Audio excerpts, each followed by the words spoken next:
You know that person who replays a conversation from 3 years ago at 2 a.m.?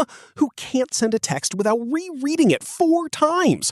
Who makes a decision, then immediately starts building a case against it? That person isn't being dramatic, and here's what nobody tells you. Their brain isn't broken, it's running a program it was never asked to install.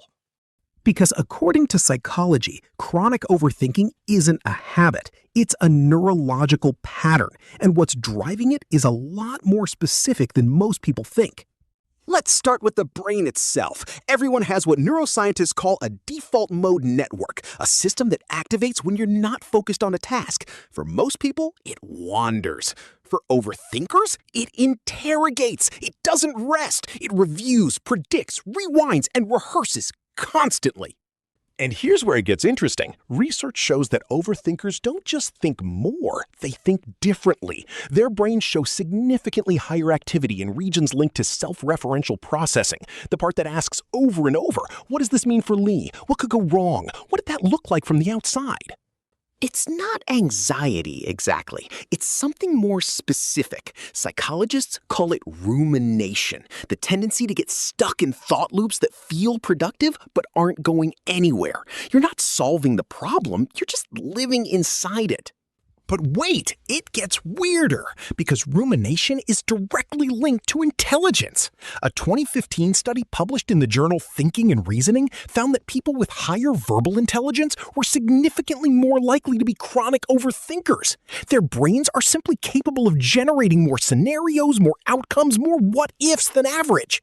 The same hardware that makes them perceptive makes them relentless. Being an overthinker isn't a sign that something is wrong with you. It might be a sign that your brain has too much range.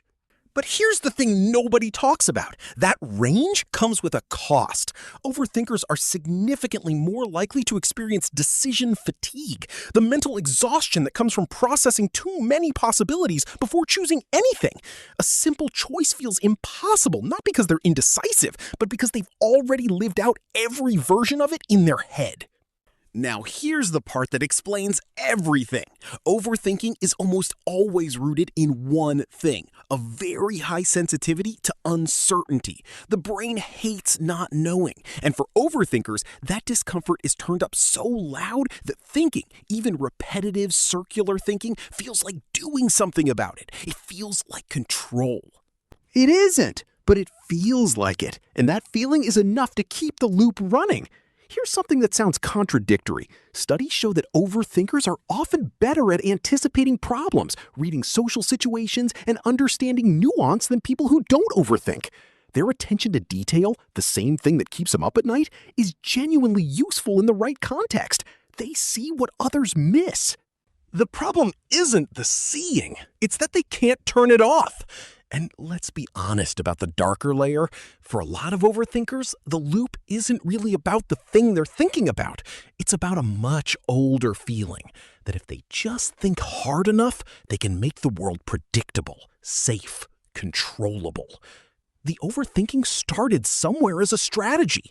Something in their history made hypervigilance feel necessary, and the brain learned it so well, it never stopped. Some people overthink because once not thinking fast enough cost them something, and they decided, without deciding, never to let that happen again. But here's what's fascinating. Research shows that the most effective thing for breaking the rumination cycle is not positive thinking. It's not distraction either. It's what psychologists call cognitive diffusion, the ability to observe your thoughts without identifying with them, to notice the loop running without climbing inside it. Overthinkers don't need to think less, they need to relate to their thinking differently. The thought isn't the truth. The thought is just a thought. That distinction sounds small, it changes everything. So what does all this mean? If you're someone who can't stop overthinking, your brain is not malfunctioning. It's overcapable. It was built to process depth. It just never learned where to stop. And the loops you're running aren't signs of weakness. They're signs of a mind that cares deeply about getting things right. The problem isn't that you think too much. The problem is that nobody taught you how to put it down. And if you love someone who overthinks, they are not seeking attention. They're not being irrational. They're living inside a brain that won't let things go until they feel resolved. The best thing you can offer them isn't answers. It's enough safety that their nervous system finally believes it can stop scanning for threats. Because the overthinker in your life isn't looking for more information. They're looking for enough peace to trust what they already know. If this explains something you've never had words for before, subscribe! And the next video is going to go even deeper into the kind of people who feel everything more intensely than everyone around them. You'll want to see that one. Click it!